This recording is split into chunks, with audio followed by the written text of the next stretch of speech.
1.5 meter by 2 meter Playpen installation guide.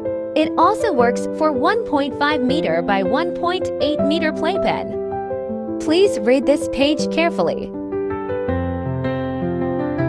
Check the included accessories. Swap for small panels with 2 medium ones for 1.5 meter by 1.8 meter setup. Identify panel orientation. This is the top. The bottom has a blow-molded hole. Start with the 1.5 meter side, made of either a door panel or a large panel plus another large panel. Door and large panels are the same size and interchangeable.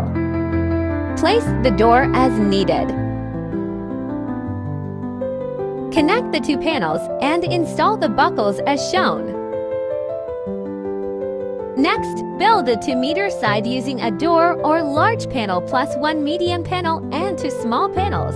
Swap 2 small panels with 1 medium one for 1.5 meter by 1.8 meter setup. Install buckles accordingly. Tip: place tissue under suction cups during setup to prevent premature sticking. Remove tissue after assembly. Join the 1.5 meter and 2 meter sides. Don't mix up corner connectors. Install the remaining 1.5 meter side and complete the final connection. Your Playpen is now ready.